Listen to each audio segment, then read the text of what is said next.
This is Louis from What's AI, and here's an interview with RJ He, Director of Perception at Zoox, an autonomous driving company based on artificial intelligence. We go over the details of how to get a job in machine learning engineering. More specifically, we look into the resume, how to prepare for the interview, what do they look like, and how to get a job. I hope you enjoyed this interview and RJ's tips. My name is RJ. I'm the Director of Perception here at Zoox. Here at Zoox, I oversee all the perception teams, and that includes the online algorithmic ML teams working on perception, which is focused on seeing and understanding the world around us, or around the vehicle. And then I also am responsible for some of the data engineering and data scientists. And then Zoox as a whole, we are, of course, a AV company focusing on robotaxis, a self-driving service in dense urban cities. I wanted maybe to orient the discussion towards something that a lot of people asked. Is there such thing as an ML engineer, or are you hiring a multitude of different backgrounds? How is it like? You know, I think the short answer is that we certainly hire for a multitude of engineers and, on my team. So as I mentioned earlier, data engineers, data scientists, pure C++ engineers, pure full stack engineers, to work on labeling tools as well. But at the same time, ML engineers is also a core focus. So there is definitely a category known as ML engineers.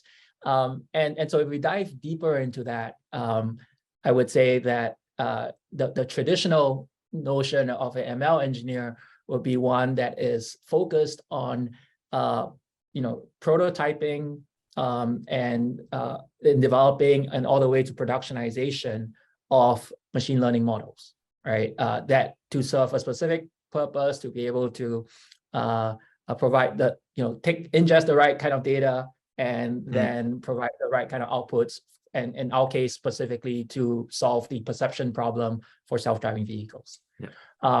But if you drew further, and so those folks are certainly very attuned to the latest and greatest academic research in machine learning, and figuring out which of the many models that are published in academic papers applies to our problem, and then adapting it with the context of the type of infrastructure and systems that we have to make sure we solve the right to get the right outcomes that we want.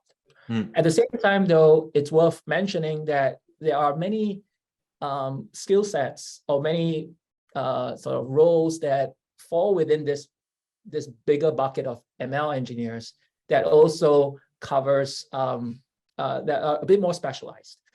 So for instance, I would say that there are ones within this family of machine learning engineers that are focused, for instance, on the optimization of the machine models, right? Working with a lot of the machine learning training frameworks and having a lot of deep expertise in those, and writing the necessary libraries and tools to make it easier for those who are focusing on the prototyping or the research to be able to get their models into production as quickly as possible.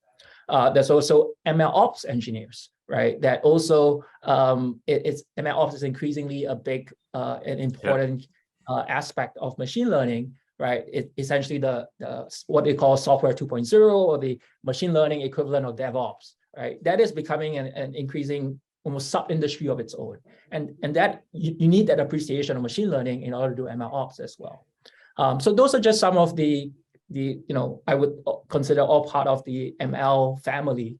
And then on top of that, even our data engineers and data scientists are very much need that awareness of machine learning in order to meaningfully be part of a whole team working together to get the best and greatest machine learning models out onto our vehicle, so that's to solve this problem.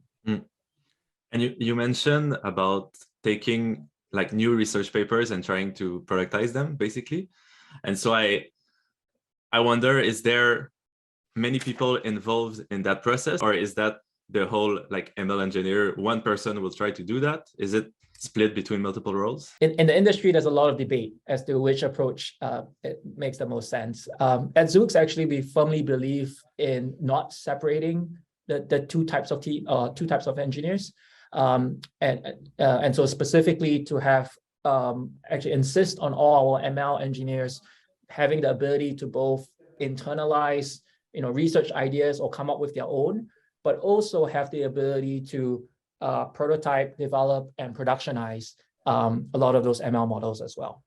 And the point, and then the reason we felt it's important to have that is because we don't want this sort of phenomenon of research scientists throwing things over the fence, right? For production engineers to then go and implement it. We want to actually make sure that the ideas that are developed actually have practical applications and the ability to actually get deployed on vehicle. And also that everybody is working together to get these models productionized. And so, it doesn't necessarily always have to be one individual doing the whole, the whole sequence of activities, right? It could be a team where different individuals work on different parts of it. But I think the broader point is that all our ML engineers must have the ability to do all parts of the stack. I've experienced myself just being in the research and development team and just basically doing some kind of toys that aren't really productizable, and then just waiting for the devs to try to put it online and reach out, but just it creates a lot of delays, and I don't think it's the best way. So it definitely makes sense to stick within one team and work on that from A to Z. What are you looking for in an ML engineer when trying to hire? At a basic level, of course, we expect a certain level of technical competencies, right? The ability to, again, as I mentioned, understand the latest and greatest machine learning research ideas, academic papers, but also being able to implement. We were just talking about this, right? So very familiar with the various ML training frameworks, and also really direct hands-on experience, past experience of not just taking a open source model and having run it before, but actually building and implementing these things. Yeah. But beyond the technical abilities, I think more important is sort of the culture fit, right? And so that's everything from and specifically, I would say, being inquisitive, being willing to learn, and also being collaborative, right? We're in our entire company, right, and we are a pretty large company at this point, is all focused on a single product, right, of getting a purpose-built robotaxi on the roads, and deployed to revolutionize transportation. And that involves not only machine learning engineers, but also other software engineers, but also other hardware engineers and operations. And so we need all our engineers, all our team members to really be what we call a one Zoox, right? That we're all part of the same team, and it's even though we have different roles, we are all trying to solve the same problem together. So that I think is critical from a sort of culture standpoint, that we're all and being very collaborative there. Another aspect of it is just being willing to learn, wanting to work with the very best experts in the space, and being able to challenge each other in ideas, right? It's not about who has the best ideas. It's about collectively coming together, working together to come up with the best ideas together. Yeah. Right. Because this is such a frontier technology. It's in many ways, no one has ever solved this problem yet. And so we need the best and brightest to come together and bring our best minds to solve this problem together. So that's the kind of and I think more broadly, I would say, therefore, we're trying to create kind of a psychologically safe space where teams can come together and work on coming up with the best ideas together. Yeah, that totally makes sense. And if we go back a little, just to take it step by step, how would you measure all of that within, for example, just the screening part? The resume is really only just an indicator of their background and experience. So we do cast on that very wide, and sort of and specifically also diversity is very important to us. Female engineers, engineers from diverse backgrounds, that's all very critical to us. I would say specifically academic background on its own is definitely helps, but it's not a blocker or an inhibitor, right? So on the resume front, I would say what we're looking for, of course, is the experience of having worked on ML models either in academia or in school or in industry, right? And the more experience there, of course, the more valuable. But we're not looking for only PhDs, for instance. We definitely have a wide spectrum of folks, and folks come with a lot of different ideas and come from many different perspectives. What we are looking for is that sort of deep innate interest and passion in this space, right? So that could be working on side projects that they're just doing it for fun because they're just passionate about learning the latest ideas while they're at work, or in school, working on projects that demonstrate their inquisitiveness as well. So the resume is sort of a first insight into their backgrounds, but then of course we have a pretty rigorous interview process that really tries to suss out some of these points, right? So on the technical skills front, of course, we have our technical evaluation. That's interviews with our engineers, and it covers everything from programming to ML background, to deep dives into the project that they've worked on, to even we call sort of trivia type questions, right? That we believe show a certain side about our individual, their characters and how they tackle problems that they may not be familiar with, right? So it's a comprehensive set of evaluation tools that really, at the end of the day, the goal is in many ways not really a perfect. There's no right answer, but it's for us to get a complete picture of an individual and their background and how they might operate in various settings. Okay, so it will be more like a discussion and question and answers rather than, for example, sending a problem and waiting for the answer with a report or something, or like lead code examples, for example. There's a bit of all of them, but I think importantly, it is not that just because you can't solve the problem on your own means you failed the interview, right? The whole point is that we're trying to replicate what a day-to-day process would look like, right? And if that individual joins the team, so that means engineers working collaboratively, right, and giving suggestions and probing the thinking of how they would go about solving the problem.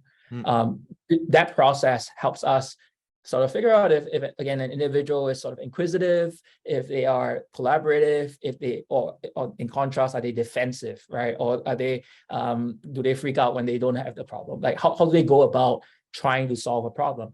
And so those are some of the elements that we're trying to tease out during the interview process.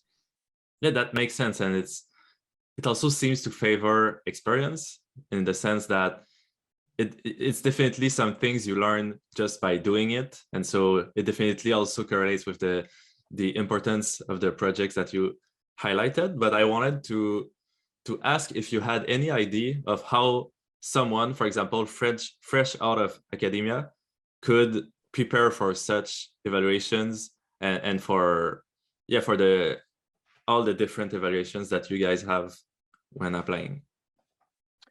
Yeah, so that's a great question. So let me be clear, experience helps, but we also absolutely have fresh graduates, even fresh, bachelors who are rock stars on our team, right? Again, there is a correlation, but it's not causality depending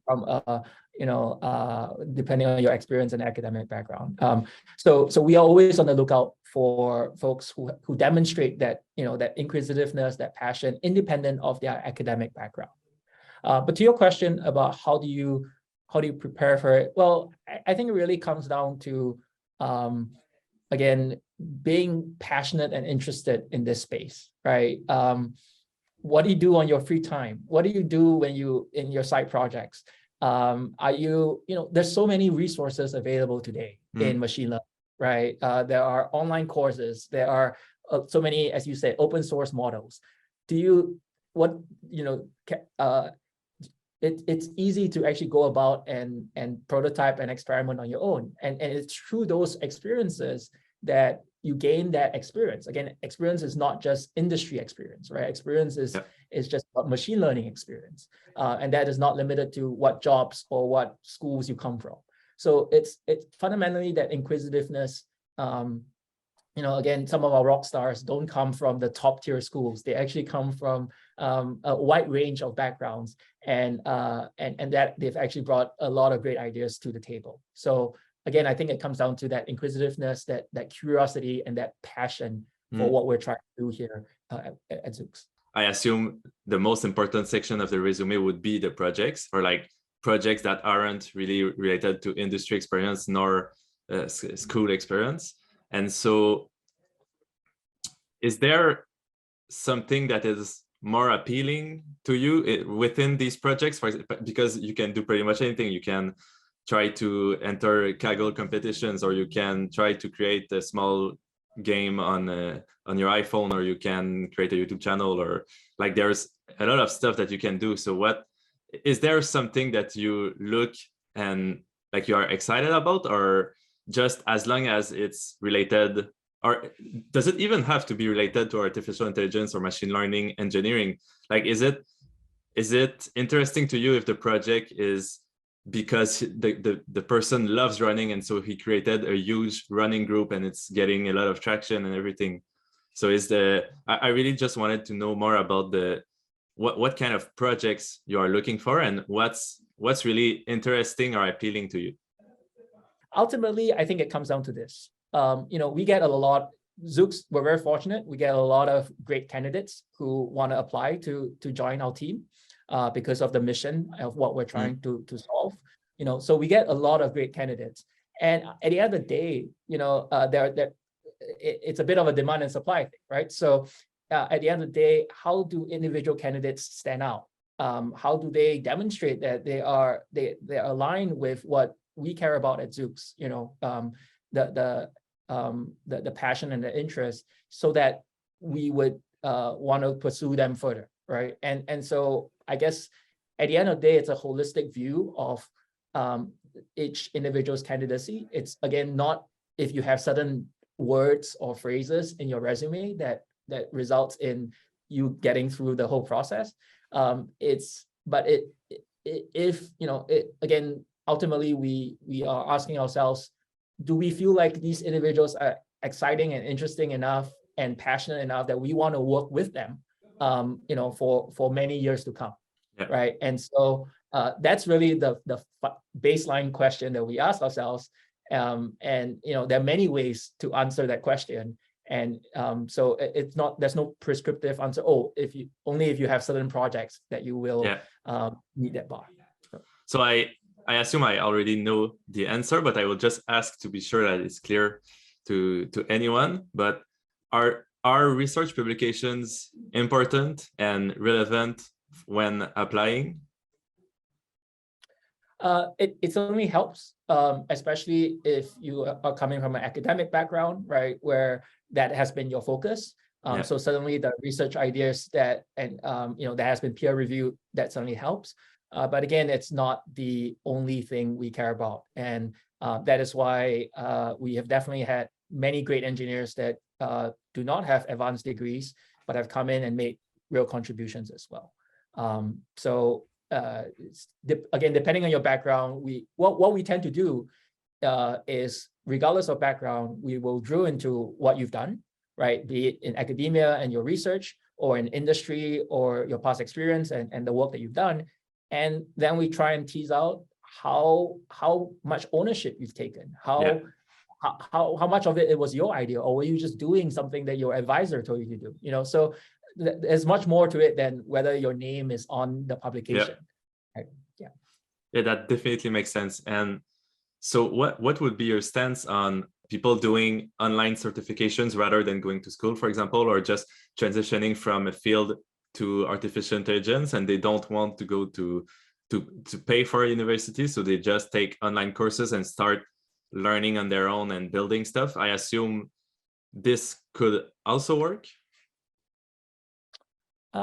Yeah, I would say that we're open to all of them. I don't think again, it's not about an advanced degree from a top tier university or anything like that, right? It's what is the story? What is your life story in terms of your career or your interests, and us trying to understand that story, right, and of what drives you and what you're passionate about. Taking online some of these available courses is a good indication, but just checking the boxes that you have those courses, those Udacity courses and all that is not sufficient, right? It's about what do you do with that? What do you do with that new knowledge? How do you take that and show your, and demonstrate that you're passionate about this space? That's what we want, kind of, just like we're working on self-driving vehicles, we want self-driven individuals working in self-driven teams, right? Yeah. That they are passionate and they're pursuing it without being told what to do. That fundamentally, and so again, to your question, taking some of these courses definitely demonstrates a bit of it, but it's probably not sufficient in and of itself. And so someone really wanted to know, which I thought was a great question, if you saw any difference in the questions you were asking during an interview now versus then, with everything that changed, like the self-supervised learning and reinforcement learning, everything new, or just with the personality of the people in general? Are there new questions you are asking that weren't relevant then, or questions you were asking then that aren't relevant anymore that can come to your mind? I would say nothing too specific, but to your point, that the field moves really quickly and there are many new ideas, along the lines of passion and inquisitiveness. We do want to see that folks are aware about the latest and greatest research out in the field. Of course, not every paper, because there are too many, but the general understanding of where the field is moving, having some ideas and philosophies of where machine learning research world is headed, and keep staying abreast of those ideas, I think is important, aligned with all the kind of things that the characteristics that we're trying to tease out of our candidates. What do you think of the field right now regarding the recent layoffs and the hiring? And is it more difficult to find a job, or is it more difficult to find qualified people or interesting people because of all the new, for example, Stability AI that's exploding and other new companies that are growing very fast, but also the bigger companies that are doing layoffs? How is it like right now, either for companies' perspective to the candidates' perspective? Sure. I think that it sounds like there are two aspects to what you're asking about. One is sort of the macroeconomic conditions, and then two, a lot of the generative AI ideas that are coming out. Yeah. I think on the former, what's going on in the economy is really sad. I mean, it's painful, and my sympathies to folks that are affected by a lot of that. Really feel for them. I think we at Zoox, we're very fortunate. We are definitely still hiring. And we are in a position to grow, and we're a very strong position to keep growing and scaling. As far as candidates go, for those reasons, we have not had any shortage of good, strong candidates, and we're taking advantage of the opportunity at Zoox to really further strengthen our team and accelerate our growth. On the generative AI side of things, I wouldn't say that we've seen any impact from a hiring front. I think there are a lot of exciting ideas there, and of course, we're staying on top of understanding of that space. But at least from a hiring standpoint, we don't see any sort of adverse impact from that. I think it's really exciting what's going on in the industry today. Yeah, I agree, and it's also very exciting that you are still hiring, even considering the time. And so I would just like to know, where can someone apply to your team or to Zoox in general? I assume there's the website, but can they reach out to someone, or where would you like me to redirect the people from the community? Sure. I mean, I think Zoox.com/careers is definitely the place to go, where we have all our open roles, and you'll see that we have many roles open there. Yeah, I think that probably the natural space. But of course, feel free to reach out to myself or any of my team members, and we have a very strong talent team as well that is always on the lookout for good, strong candidates. Well, thank you very much for all the information. This was way too short, but it was a lot of fun and very, very pertinent and useful information. Thank you.